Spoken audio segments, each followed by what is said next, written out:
Magandang araw po sa inyong lahat at welcome po muli dito sa The Impaler Game Farm. Shout out po muna kay E-Vlog TV. Ayan. Bali update ko din po kayo sa sa nangyaring derby kahapon. May sinali po akong isang pumpkin na stag doon sa Kak Derby. Sumubok po ako ng stag. Ayun, hindi po naging maganda yung resulta at natalo tayo. Ayun. Palibawi na lang po sa sunod. Hindi niya talaga kinaya yung sugat. Ayun, may kilikili na siya, bali pa ang pakpak, may tagiliran pa. Pero maganda naman po yung okay naman yung niya. Importante po kahit pumpkin siya, kahit pure pumpkin sweater siya, hindi po siya tumakbo at stag lang po siya. Banded po ng GF yun. Sinali ko po sa Kak Derby. Ayan. Yung mga kasama ko po, 2 panalo, tapos 1 no fight. Ayan, bali yung sa akin lang po yung minalas. Nagtataka nga sila bakit daw stag yung sinali ko. Alam mo naman tayo, palaban tayo, hindi natin ini-excuse yung mga kung stag pag sinusubukan yung linyada kahit stag sinasali po natin sa mga ganyan. At least nasubukan na hindi naman siya tumakbo. Ayun lang, talagang lagi lang siya napupwestuhan sa taas. Mataas na mag-break yung stag, mas mataas pa yung kalaban. Talagang nailugar yung patama sa kanya. Kaya hindi niya nakinaya yung drag fight, sumuko na. Yung kalaban pagbaba mo na rin, bumigay na rin. Magandang laban. Ayan, kulang lang talaga tayo sa edad. Ayan, bali sa araw na to, ang content ko din po tungkol po sa mga broodcock na namamalo ng inahin. Ayan, pag namamalo na po kasi sila ng inahin, ibig sabihin po niyan, wala po sila masyadong similya. Mainit pong ulo niyan. Kaya pag may inilapit ka pong inahin, talagang papaluin nila. Ang ginagawa ko po niyan dito ay binibigyan ko po yan ng hinahalo sa tubig na may amino acid, tsaka may electrolyte, tsaka kung anong, basta may importante po may amino acid siya. Ayan, tsaka nagbibigay po ako ng Silin, yung Silin Plus na chewable, yung may zinc tsaka vitamin C. Makakatulong po yun sa production ng similya. Ayan, bali pag yun na po yung ginagawa ng mga broodcock nyo, kapag namamalo na po sila ng inahin, hindi na po sapat yung mga similya nila, kaya nagiging ganun yung ugali nila. Kaya bigyan nyo po sila ng mga vitamins na may mga amino acid at may electrolyte po palagi yung tubig nila, lalo na po pag marami kayong ginagamit. Ayan, tapos yung mga broodcock nyo po, ilagay nyo po sa malilim, sa malamig na lugar. Ayan, yung hindi po yung laging yung naiinitan mula umagang hanggang hapon, kasi nakaka-stress din po sa kanila yon. Ilagay nyo po sila sa malilim na lugar. Ayan, tapos ayun po, ibigyan nyo lang po sila ng amino acid. Tsaka may electrolyte lang po yung nila, yung tubig nila. Kahit ano po yung mga makita nyo diyang produkto diyan sa malapit sa inyong poultry, basta may amino acid lang po tsaka electrolyte, makakatulong po yan sa mga broodcock nyo.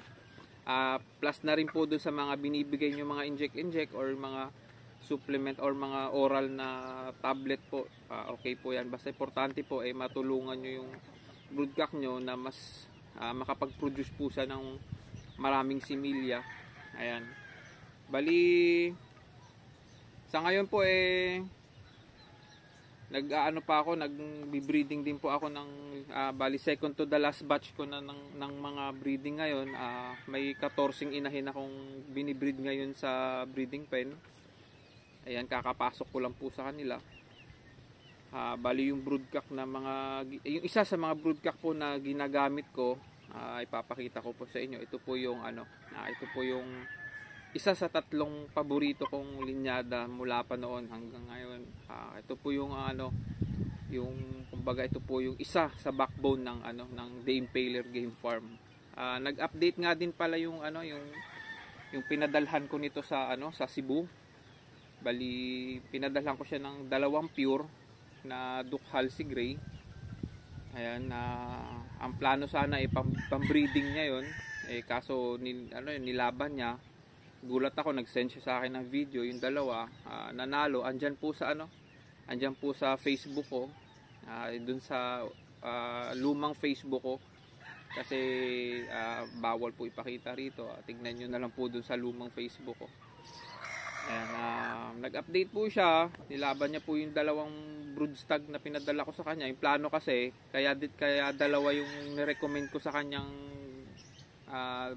Duke Halsey, kasi po yung magiging anak po sana nung isa, yung isa po yung sasampa.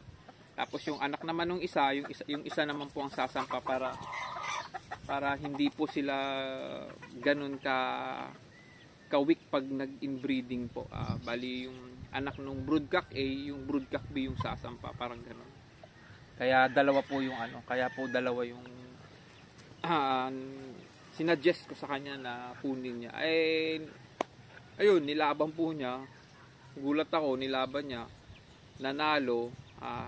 Madali lang nilang natapos yung laban.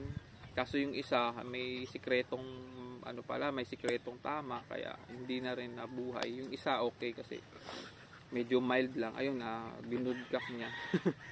Ayan, isa po 'yun sa anak ng Duke Halsey Gray na ipapakita ko sa inyo ngayon. Bali ito po yung lahi na talagang paparamihin ko rito. Kasi po napakalinis po magpatama nito, wala pong arte-arte. Pag pinasok mo po ay talagang iindahin talaga ang cutting ng mga ganito. Ayan, papakita. Bali ini-inbreed ko na rin din po itong broodcock na to sa kanyang anak, kasi wala naman akong kapatid nito. Bali yung binabalik ko po sa kanya yung anak niya. Ayan, bali papakita ko po sa inyo. Ayan sila. Ayan, yan po yung anak niya na anak niya sa isa ring Duke Halsey Gray. Ayan, binabalik ko po sa tatay. Ayan.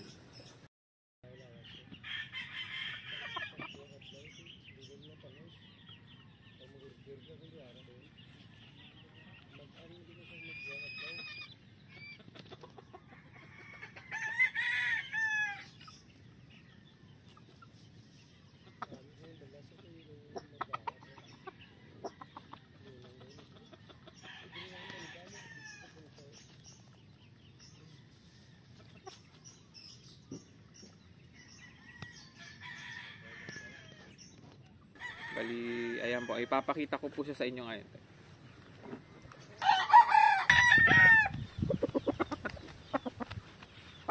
Ayan.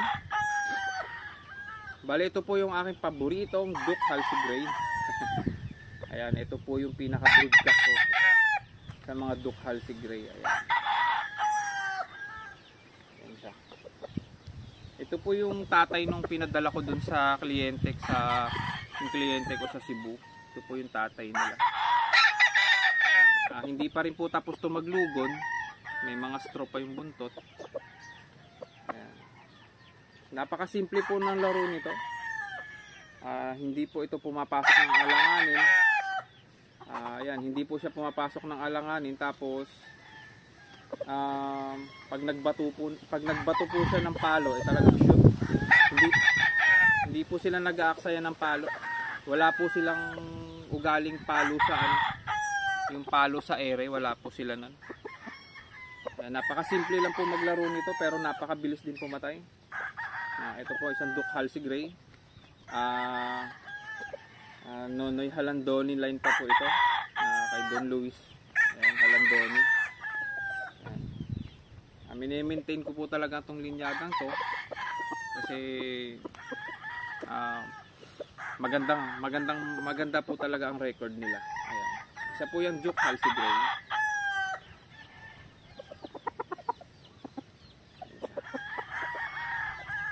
Marami na rin po akong paanak nito. Bali yung mga inahin, mabilis din mabilis din maubos. Gusto ko rin sanang maglaban ng personal ng mga anak nito, kaso ayan lagi pong nauubos. Kaya may mga pasisiw, may mga mapipisa na rin po akong nito, mga anak. Kinross ko din po sa sa Duke Halsey Gray. Bali ang Duke Halsey Gray ko po rito dalawang family po. Isang Picom at isang Straight Com family ng Duke.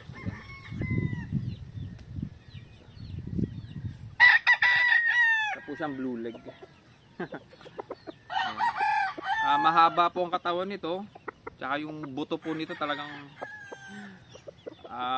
maganda po ang bone structure niya. Yun po napaka-importante sa broodcock. Maganda po yung bone structure, tsaka may haba po ang katawan. Ayan, tsaka balansyado po sila. Ayan siya. Ayan.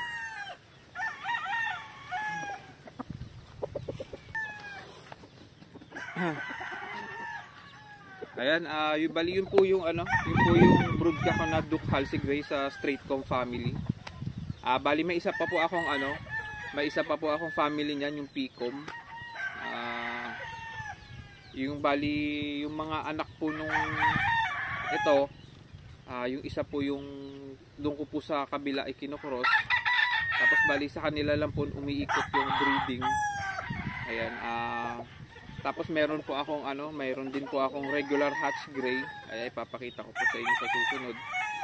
Ayan. Baling nasa likod ko nga po pala, ito na po yung mga pa-3/4 ko sa Cardinal. Ano po yan? 3/4 po na Cardinal. Tapos yung broodcock po na ginamit ko diyan half and half po sa Cardinal at sa Sue Wilson Gilmore. Ayan. Bali yung broodcock na yon ginawa ko din gamit yung aking Sue Wilson na Gilmore. Cross ko din po sa Cardinal. Ayan. Tapos bali may mga pa-3/4 na po ako dyan sa likod. At meron din po akong pure na mga Lemon 84 dyan. Ayan. Bali dito po sa The Impaler talagang paborito ko pong linyada, yung mga sinaunang linyada po. Yun po talaga yung mga paborito ko, yung mga sinaunang linyada ng mga yung mga tinatago na ngayon. Ayan, yun po yung kinokolekta ko rito. Papakita ko po sa inyo yung Lemon 84 ko. Ayan. Yun po yung tatay ng mga pure Lemon 84 ko dyan sa likod. Konti lang po yan kasi nagsisingle mating po ako pag nagpapapuro. Kasi kapag nagpapapuro po ako, yung mga inahin na ginagamit ko, hindi naman po lahat ng inanak maganda. Pumipili lang po ako doon ng mga magugustuhan ko at makapasok po sa standard natin. At sila lang po yung binibreed ko. Kaya konti lang po yung mga nandyan. Bali, siguro mga 20 peraso lang. Tapos yung sa mga pa-3/4 ko naman na Gilmore, mayroon ako dyang 8. Tapos sa kabilang pen doon sa may mga possum na rin po ako, mga pure possum na rin po. Sa susunod papakita ko po sa inyo. Ngayon papakita ko po sa inyo yung aking pure na Lemon 84.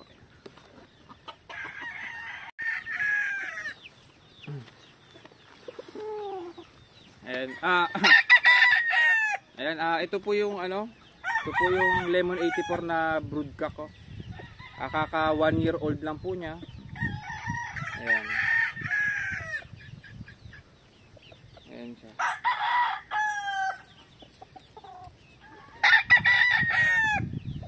Ayan. Bali, nagpapuro po ako nito. Kasi ang habol ko po dito yung gameness at cutting ng mga Lemon 84. Napaka-timing po mamalo nito at napaka-hard hitter po. Ayan po. Ito po yung Lemon 84. Ano pa po ito? Paing Araneta po. Ayan siya. Bali, sinusulit ko po ang breeding dito.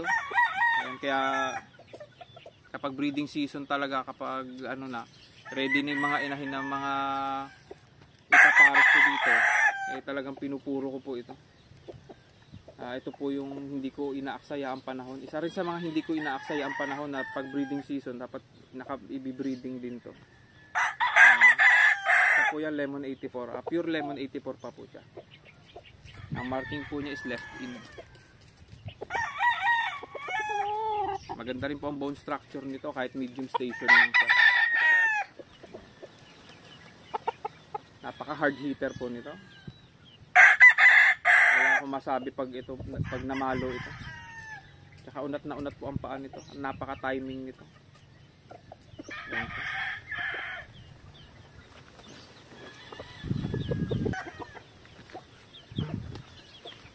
Ayan, bali pinakita ko po sa inyo yung dalawang ace broodcock ko rito. Ayan, itong Duck Halsey Gray at yung Lemon 84. Bali ito pong Duck Halsey Gray, sa susunod na linggo po siguro may mapipisa na akong mga sisiw nito. Pero hindi po ganun kadami kasi konti lang po yung inahin na nagamit ko.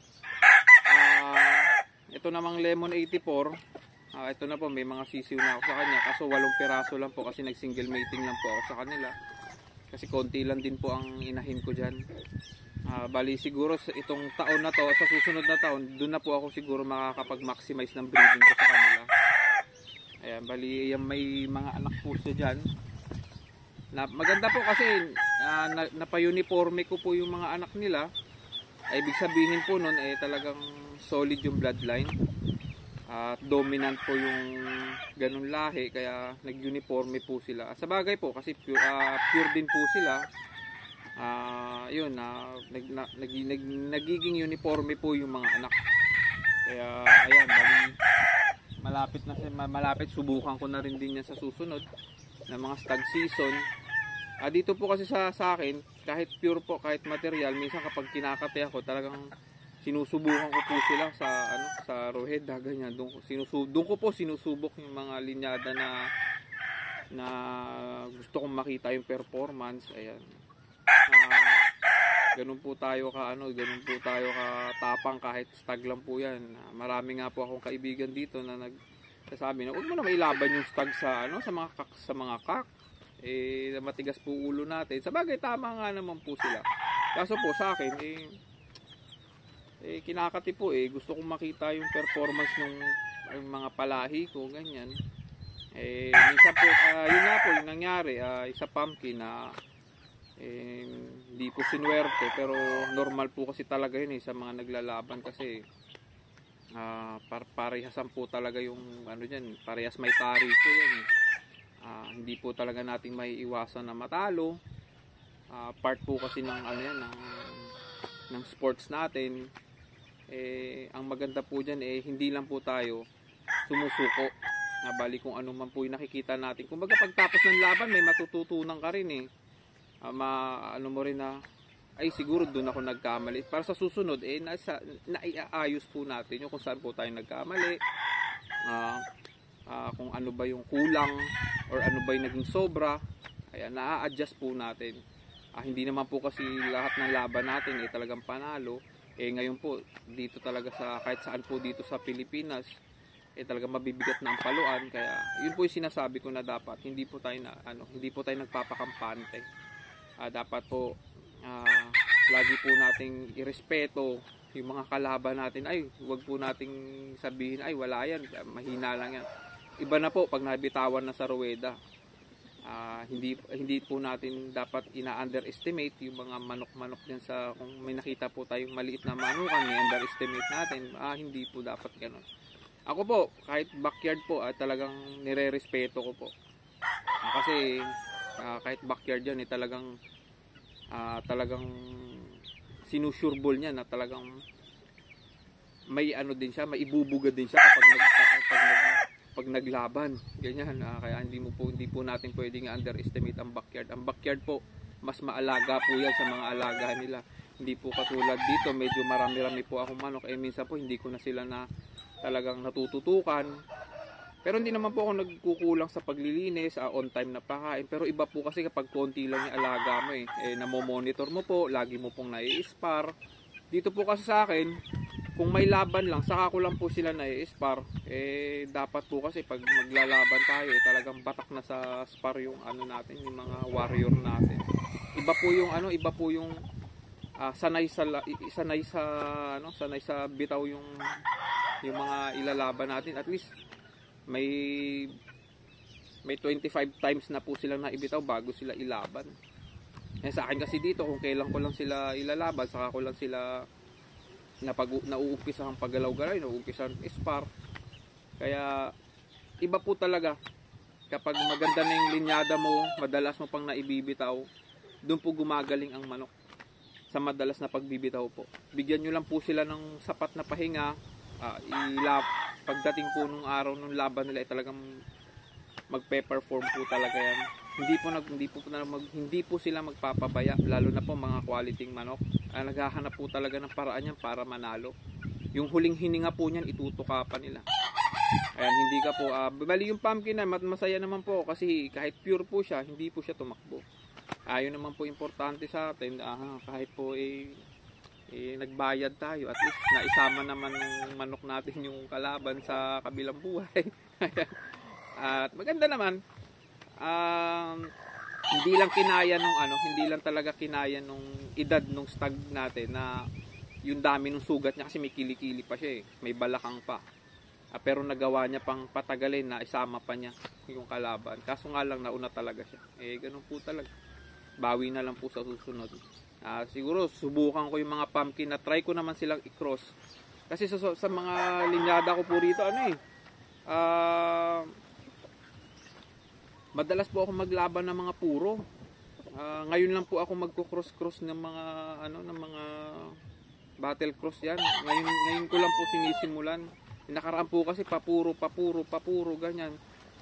Kaya pag nilaban ko po, may yung katulad sa pumpkin, aminado po ako na medyo kulang po sila ng follow up sa baba. Tsaka yung gameness po nila, hindi ko pa na itotono. Ayan. Bali better luck next time na lang. Ayan, babawi po tayo sa susunod. Ito po yung mga linyadang gusto ko talagang bali parang